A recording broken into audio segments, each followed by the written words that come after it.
encore les bienvenus. Dieu nous bénisse.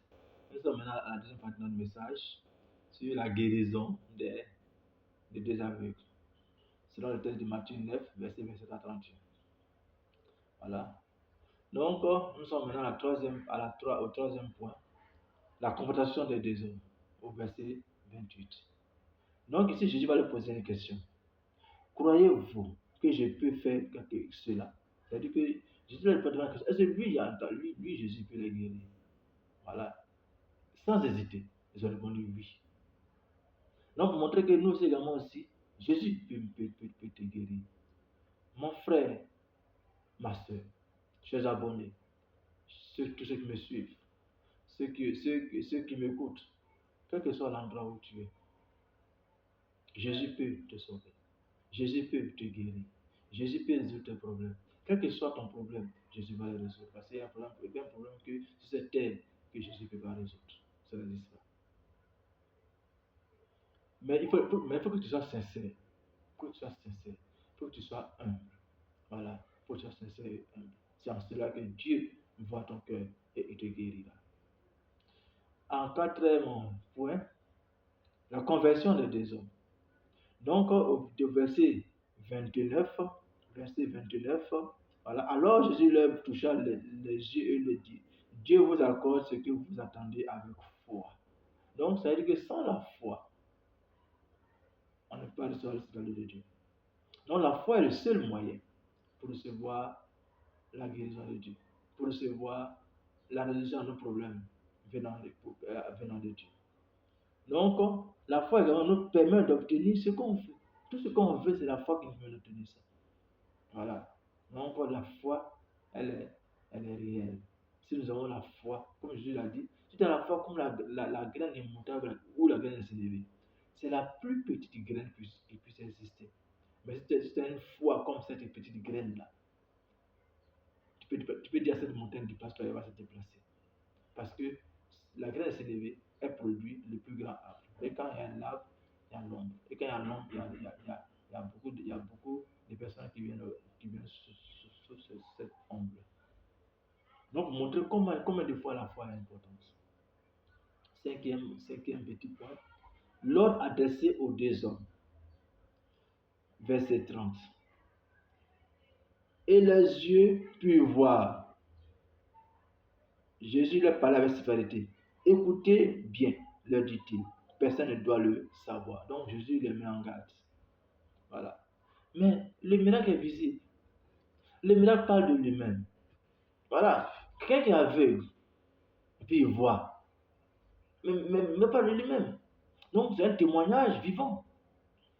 Donc même sans que tu ne parles, ce témoignage-là va te suivre.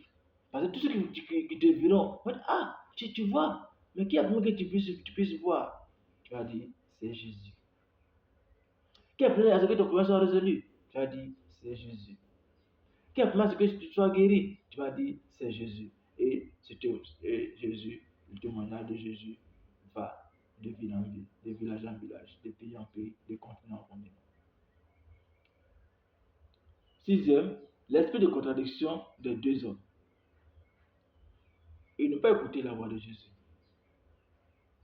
Parce qu'ils ont répondu mais ils sont allés prendre la bonne nouvelle. Elle avait une ceci. Mais ils s'en allaient parler de Jésus dans toute cette région. Tellement que le mec était visible, on peut parler de Jésus à tous ceux qui voulaient les entendre. Et il sait que beaucoup de personnes ont été converties en entendant le témoignage.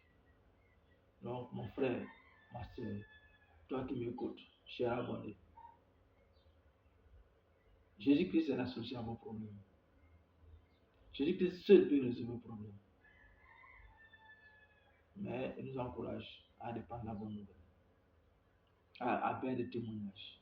Maintenant, dernier point que nous allons voir, c'est l'engagement des deux hommes. L'engagement avec Christ lui a permis de conduire d'autres personnes à Christ. Donc, il est important que nous soyons engagés avec le Seigneur. Notre engagement va nous permettre de conduire d'autres personnes au Seigneur. Parce que notre rôle est de conduire les gens au Seigneur. Voilà pourquoi la Bible nous dit quelque chose de très important. Matthieu 28, on va lire ce passage. Matthieu 28, verset 19 à 20. Allez donc auprès des gens de toutes les nations et faites d'eux mes disciples. Baptisez-les au nom du Père, du Fils et du Saint-Esprit et enseignez-leur à pratiquer tout ce que je vous ai commandé. Et sachez-le, je vais être avec vous tous les jours jusqu'à la fin du monde. Non, c'est un engagement que nous devons prendre. C'est un engagement de servir le Seigneur. C'est un engagement de gagner les âmes au Seigneur. Donc, chers abonnés, vous qui m'écoutez, vous qui me suivez, si vous regardez cette vidéo et que vous vous taisez, c'est que vous n'avez pas pris l'engagement. Mais parce que les aveugles ne sont pas tués, ils ont pris un engagement. Vu leur guérison, ils ont décidé d'aller annoncer cette bonne nouvelle aux gens, aux personnes, à leur connaissance, à ceux qui ne connaissent pas. Toi aussi qui m'écoutes, va annoncer cette bonne nouvelle à ceux que tu connais, à ceux que tu ne connais pas, pour leur dire Jésus a la solution. Jésus est la solution à leurs problèmes. Toi-même, expérimente Dieu lui-même. Parce que quand tu vas expérimenter Dieu, comme les aveugles l'ont expérimenté, tu comprendras que Jésus est vraiment la solution à ton problème. Cours vers Jésus. Courez vers Jésus. Cela est très important. Et je vous encourage à pouvoir le faire. Dieu nous bénisse. Que Dieu bénisse vos activités. Que Dieu bénisse tout ce que vous-même vous trouver à faire. Et que Dieu vous donne du travail, ceux qui ne travaillent pas. Les femmes qui ne sont pas encore mariées, que Dieu vous donne l'âme sœur. Ceux qui n'ont pas de travail, que Dieu vous trouve du travail. Ceux qui ont des problèmes de santé, que Dieu vous donne la guérison. Ceux qui ont des handicaps, que Dieu guérisse votre handicap. Et si je connais vos sujets, je prie pour ces sujets-là. Merci de continuer de me suivre. Et merci de continuer aussi de prier pour moi. Voilà. Et également aussi, soutenez aussi également aussi cette œuvre du Seigneur. Voilà. En pensant également aussi à son serviteur que je suis.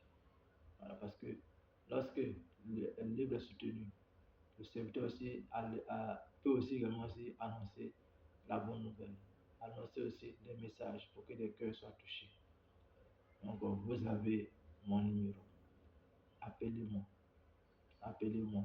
Et faites parler votre cœur. Afin que je puisse avoir également des dons de vous, des dons financiers, des dons matériels, pour que je puisse toujours continuer de vous donner la bonne parole. Dieu nous bénisse.